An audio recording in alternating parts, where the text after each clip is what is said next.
요양보호사조차 울게 만든 노인의 마지막 부탁. 그 노인은 자식이 없다고 기록돼 있었다. 그런데 장례식 날 검은 정장을 입은 사람들이 재산 이야기를 꺼내기 시작했다. 그 순간 요양보호사는 노인이 남긴 마지막 부탁을 떠올렸다. 이 사람들 앞에서 이걸 꼭 읽어줘. 유리창 밖으로 겨울비가 내리고 있었다. 빗소리만이 고요한 장례식장을 채우고 있었다. 검은 옷을 입은 사람들의 얼굴에는 슬픔보다 무언가를 기다리는 표정이 떠올라 있었다. 요양보호사의 손이 떨렸다. 낡은 봉투가 그녀의 손에서 바스락거렸다. 그때 그분을 만나지 않았다면 내 인생도 이렇게 바뀌지는 않았을 것이다. 이 선택 하나로 모든 인생이 뒤집힌다. 이 이야기를 듣고 계신 분들, 어느 지역에서 듣고 계신지 댓글로 남겨주시면 따뜻함과 건강이 늘 함께 하시길 기도드립니다. 석 달 전이었다. 김소영은 요양원 2층 복도를 걷고 있었다. 발소리만이 텅 빈 복도에 울렸다. 26호실. 새로 배정받은 환자였다. 차트에는 이렇게 적혀 있었다. 이름 박종수, 78세, 보호자 없음. 연락처란은 비어 있었다. 문을 열자 좁은 방 안에 한 노인이 창가에 앉아 있었다. 의자가 삐걱거렸다. 등이 굽었고 손은 마른 나뭇가지처럼 앙상했다. 안녕하세요, 박종수 어르신. 오늘부터 담당하게 된 김소영입니다. 노인은 천천히 고개를 돌렸다. 눈빛은 맑았지만 깊은 곳에 무언가 지워지지 않는 것이 있었다. 또 바뀌었구만. 그의 목소리는 낮았다. 이번엔 얼마나 오래 있을까? 소영은 밝게 웃으려 했지만 그 말에 담긴 무게를 느꼈다. 최선을 다하겠습니다. 노인은 다시 창밖을 바라봤다. 대답이 없었다. 간호사실로 돌아온 소영은 선배 요양보호사 정미숙에게 물었다. 26호실 박종수 어르신, 정말 보호자가 없으신 거예요? 미숙은 차트를 넘기며 대답했다. 기록상으론 그래. 근데 이상하지. 입원비는 누가 내는지. 그럼 가족이 있다는 거 아니에요? 있긴 있나 봐. 근데 한 번도 안 왔어. 입원한 지 2년 됐는데. 미숙의 목소리에는 냉소가 섞여 있었다. 여기 그런 사람 한둘이야? 다들 버린 거지, 뭐. 소영은 더 묻지 않았다. 하지만 가슴 한구석이 무거워졌다. 이건 아직 시작에 불과했다. 다음 날 아침 소영이 26호실 문을 열었을 때였다. 복도 끝에서 원장이 다가오고 있었다. 김 선생, 26호실 환자 병원비 연체됐어요. 보호자한테 연락 좀 해봐요. 연락처가 없는데요. 그럼 어떻게 해요? 우리가 공짜로 해줄 순 없잖아요. 원장의 목소리는 날카로웠다. 조용히 해주세요. 환자들 다 듣잖아요. 하지만 원장은 더 크게 말했다. 아니, 돈도 안 내면서 뭘 바라는 거예요? 이런 환자들 때문에 우리가 얼마나 손해보는지 알아요? 복도에 있던 다른 환자들이 돌아봤다. 26호실 안의 노인도 들었을 것이다. 소영은 입술을 깨물었다. 말하는 순간 더 초라해질 걸 알았기 때문이다. 이 나이가 되면 사람 하나 보는 눈이 얼마나 중요한지 알게 된다. 점심시간이었다. 소영이 식사를 가져가자 박종수는 손사래를 쳤다. 됐어요. 배 안 고파요. 아침도 안 드셨는데 어떻게 안 고프세요? 나이 먹으면 다 그래요. 하지만 소영은 알았다. 부담스러워하는 것을. 제가 옆에서 같이 먹을게요. 노인은 천천히 고개를 들었다. 왜 나한테 이렇게 잘해주시오? 어르신을 담당하니까요. 다른 사람들은 안 그러던데. 소영은 대답하지 않았다. 대신 숟가락을 노인의 손에 쥐어줬다. 천천히 드세요. 노인의 손이 떨렸다.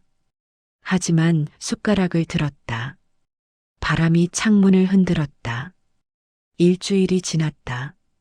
다른 직원들은 26호실을 피했다. 돈도 안 내고 보호자도 없고 말도 없는 환자. 거기 가봤자 뭐해. 팁도 없는데. 간호조무사 하나가 비웃듯 말했다. 하지만 소영은 매일 같은 시간에 26호실 문을 두드렸다. 어르신, 약 드실 시간이에요. 어르신, 산책 나가실까요?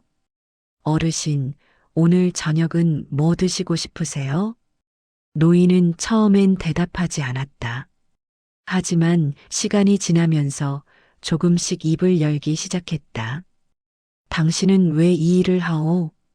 생계도 있고 또 누군가를 돌보는 게 좋아서요. 돈도 안 되는데? 돈이 전부는 아니니까요. 노인은 처음으로 작게 웃었다. 세상에 이런 사람도 있구만. 그날 밤이었다. 소영이 야간 근무를 서고 있을 때 26호실에서 신음소리가 들렸다. 황급히 달려가자 노인이 침대에 웅크리고 있었다. 어르신, 어디 아프세요? 괜찮아요. 그냥 오래된 병이에요. 의사 선생님 불러올게요. 됐어요. 어차피 나을 병도 아니에요. 노인은 힘없이 웃었다. 사람은 죽기 전에 다 모인다더니. 무슨 말씀이세요? 아무것도 아니요. 혼잣말이었어요. 하지만 그 말투에는 쓸쓸함보다 냉소가 섞여 있었다. 소영은 노인의 손을 잡았다. 얼음처럼 차가웠다. 제가 옆에 있을게요. 노인은 고개를 끄덕였다. 그리고 조용히 중얼거렸다. 돈 냄새 맡고 오는 거지. 다음 날 소영은 미숙에게 물었다. 26호실 어르신, 정말 가족이 없는 거 맞아요? 왜 또 그래? 어젯밤에 이상한 말을 하셨어요. 사람들이 모인다고. 미숙은 잠시 생각하더니 말했다. 예전에 들은 적 있어. 자식이 셋 있다고. 그럼 왜 연락이 안 되는 거예요? 모르지. 근데 여기 오는 노인들 다 그래. 살아있을 땐 버려놓고 죽으면 재산 챙기러 온다고. 소영의 가슴이 내려앉았다. 그럼 어르신도 아마 그럴 거야. 그래서 저렇게 씁쓸한가 봐. 미숙은 차트를 덮으며 덧붙였다. 그런데 이번엔 재산도 없을걸? 병원비도 못 내는데. 그날 오후 소영이 박종수의 방에 들어갔을 때였다. 노인이 서랍에서 무언가를 꺼내고 있었다. 어르신, 뭐 하세요? 노인은 깜짝 놀라 돌아봤다. 손에는 낡은 사진 한 장이 들려 있었다. 아, 이거. 사진 속에는 젊은 남자와 여자, 그리고 3명의 아이들이 있었다. 가족 사진이세요? 노인은 고개를 끄덕였다. 옛날 사진이요. 다들 어렸을 때. 지금은 어디 계세요? 노인은 사진을 다시 서랍에 넣으며 말했다. 몰라요. 연락한 지 오래됐으니까. 왜요? 노인은 창밖을 바라봤다. 내가 사업을 망쳤거든. 그때부터 연락이 끊겼지. 그날 이후 아무도 예상 못한 방향으로 흘러갔다. 그날 밤 소영은 노인의 이야기를 더 들을 수 있었다. 큰아들은 서울에서 회사 다녀요. 둘째 딸은 미국에 있고 막내는 대구에 있다던데. 그럼 가까운데요? 가깝지. 차로 1시간이면 오겠지. 노인은 쓸쓸하게 웃었다. 근데 2년 동안 한 번도 안 왔어요.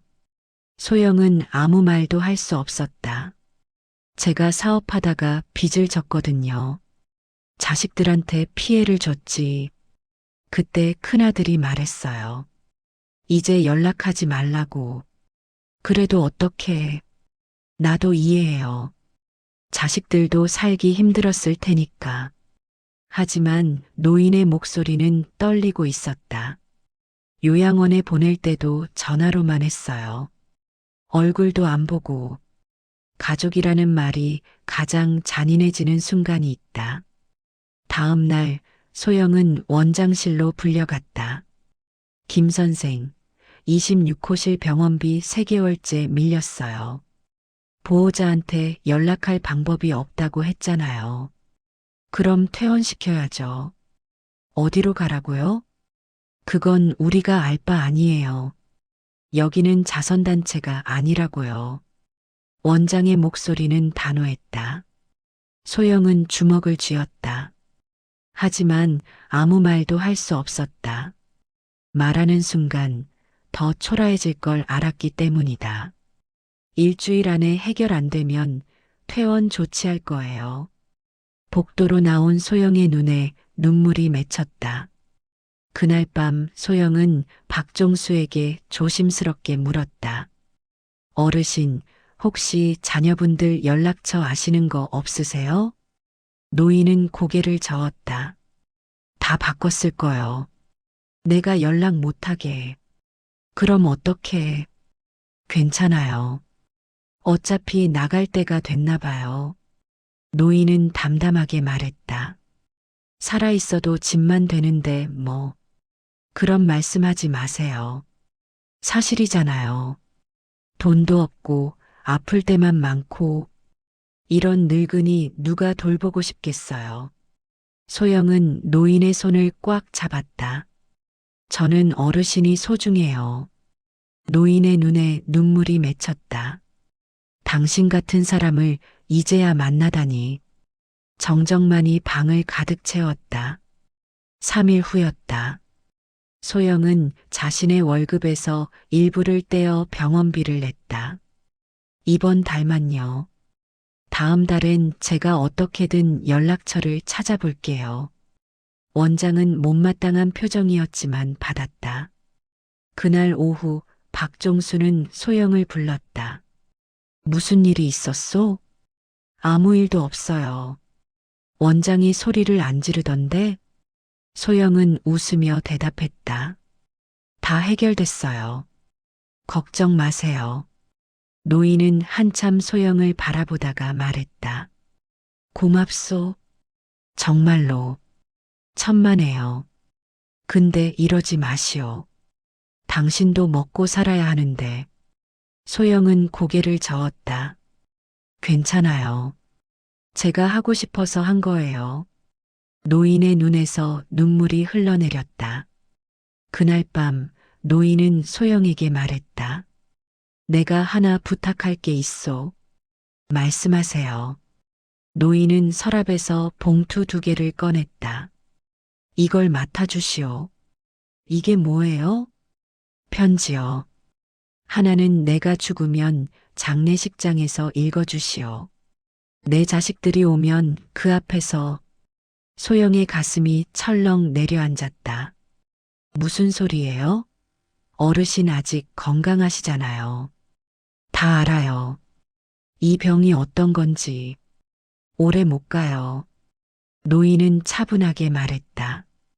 그리고 이 봉투는 원장한테 주시오. 그 사람들이 보는 앞에서 읽으라고. 어르신, 부탁이요. 꼭 지켜주시오. 소영은 떨리는 손으로 봉투를 받았다. 약속할게요. 다음 날 노인의 상태가 급격히 나빠졌다. 호흡이 가빠지고 의식이 흐려졌다. 어르신, 정신 차리세요. 소영이 다급히 의사를 불렀다. 빨리 병원으로 옮겨야 합니다. 하지만 노인은 고개를 저었다. 됐어요. 여기서 조용히 가고 싶소? 안 돼요. 포기하시면 안 돼요. 노인은 소영의 손을 잡았다. 고마웠소. 당신 덕분에 마지막이 외롭지 않았어요. 어르신, 절대 혼자 있지 마시오. 꼭 그 사람들 앞에서. 노인의 목소리는 점점 작아졌다. 평생 참고 살았다는 말은 가장 늦은 후회가 되기도 한다. 새벽 3시였다. 소영이 야간 순찰을 돌다가 26호실에 들렀을 때였다. 노인은 창가에 앉아 달을 바라보고 있었다. 어르신, 주무셔야죠. 마지막으로 달 좀 봐야지. 무슨 마지막이에요? 노인은 소영을 돌아봤다. 눈빛이 평온했다. 당신 정말 착한 사람이요. 별 말씀을요. 내 자식들도 당신 같았으면 좋았을 텐데. 노인은 다시 달을 바라봤다. 이제 됐어요. 편히 갈 수 있을 것 같소? 그날 밤 바람이 차가웠다. 다음 날 아침 6시 소영이 체크를 하러 들어갔을 때 노인은 침대에 누워 있었다. 숨을 쉬지 않고 있었다. 어르신.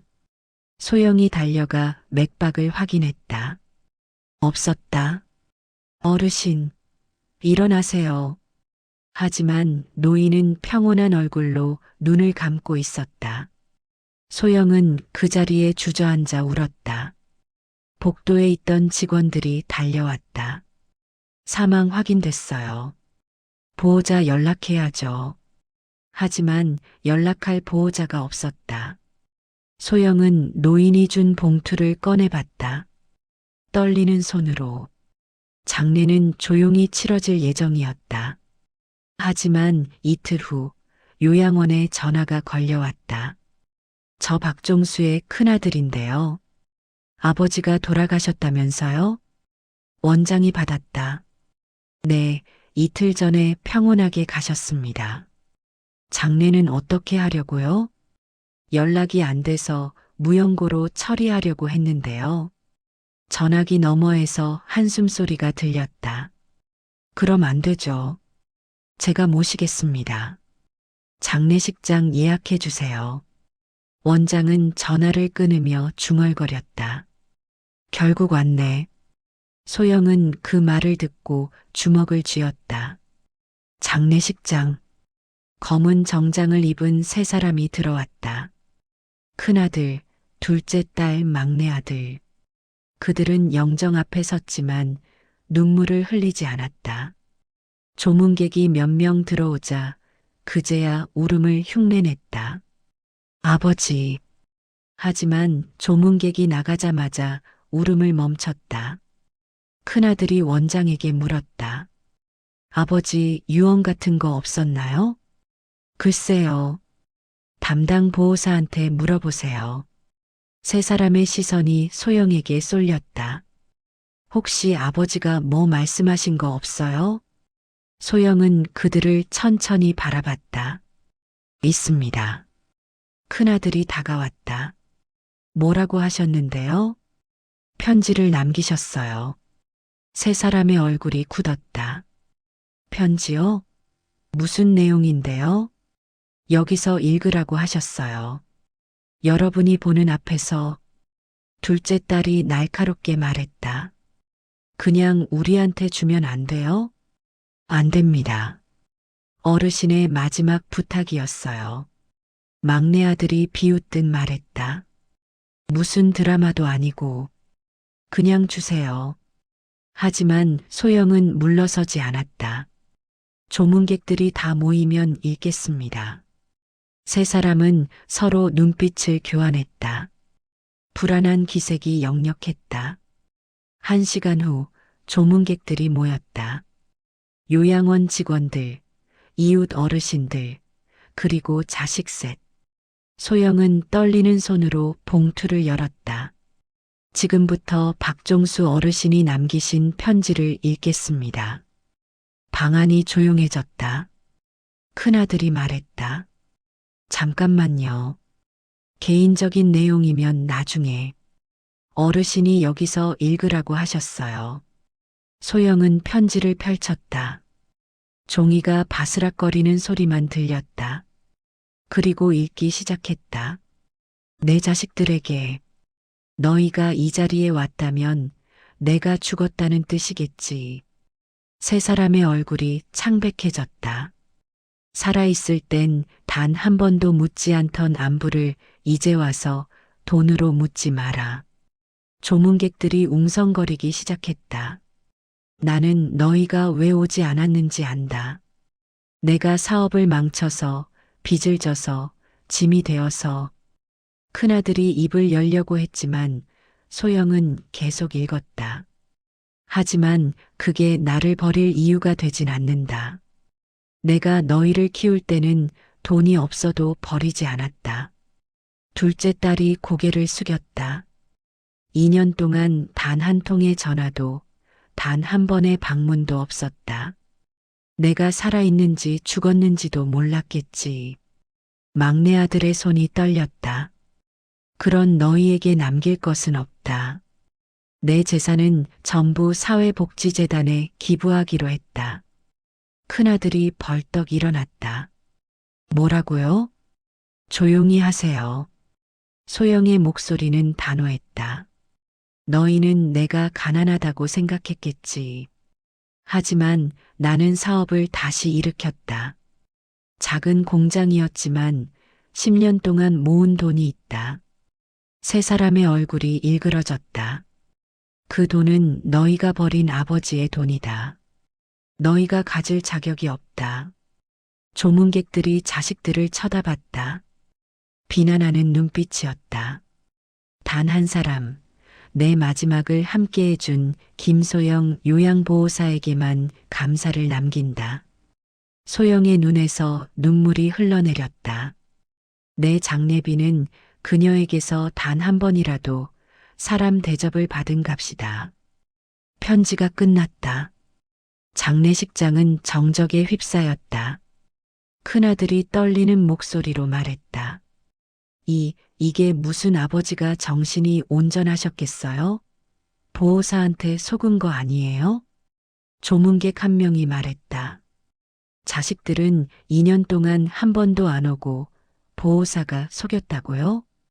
둘째 딸이 소영에게 달려들었다.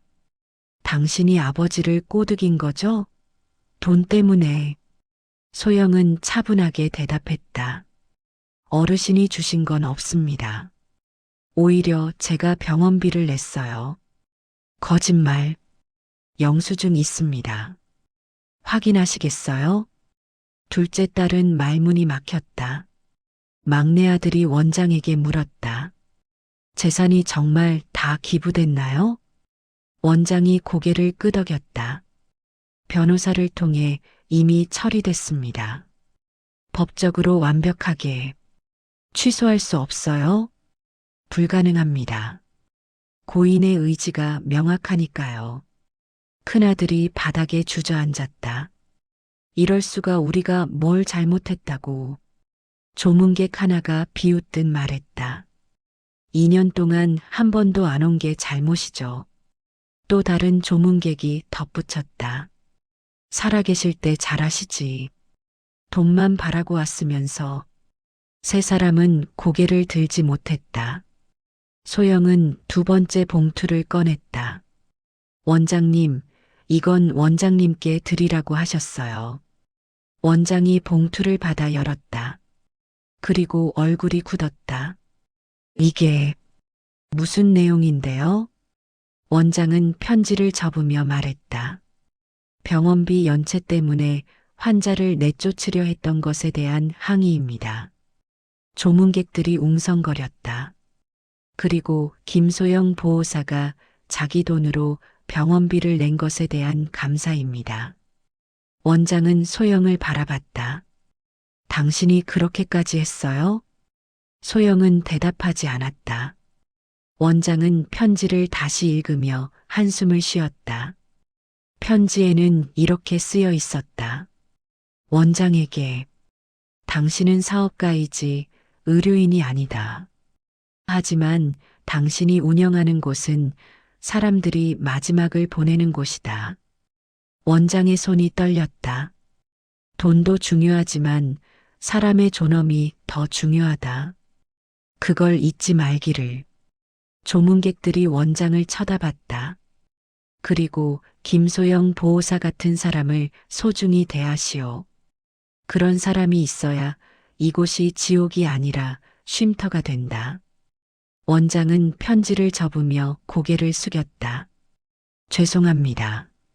소영에게 하는 말이었다. 제가 너무 현실만 봤습니다. 소영은 조용히 고개를 끄덕였다. 큰아들이 다시 소영에게 다가왔다.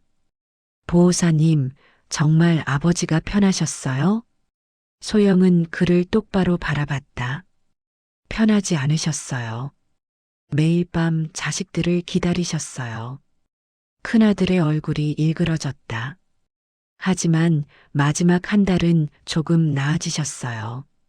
누군가 옆에 있다는 것만으로도 저희가 올 걸 그랬어요. 이제 와서 후회해도 늦었어요. 소영의 목소리는 차가웠다. 어르신은 끝까지 여러분을 사랑하셨어요. 하지만 여러분은 끝까지 돈만 생각하셨죠. 큰아들은 아무 말도 할 수 없었다. 조문객들이 하나둘 떠나기 시작했다. 자식 셋은 구석에 서서 서로 말이 없었다. 둘째 딸이 먼저 입을 열었다. 오빠, 우리 정말 잘못한 거 맞죠? 큰아들은 대답하지 않았다. 막내 아들이 울먹였다. 아버지한테 전화 한 통만 했어도, 한 번만 찾아뵈었어도, 이제 와서 뭐해? 다 끝났어. 큰아들의 목소리는 공허했다. 재산도 없고, 아버지도 없고, 우리한테 남은 건 죄책감뿐이야. 세 사람은 영정 앞에 무릎을 꿇었다. 하지만 그 누구도 울지 않았다. 울 자격이 없다는 걸 알았기 때문이다.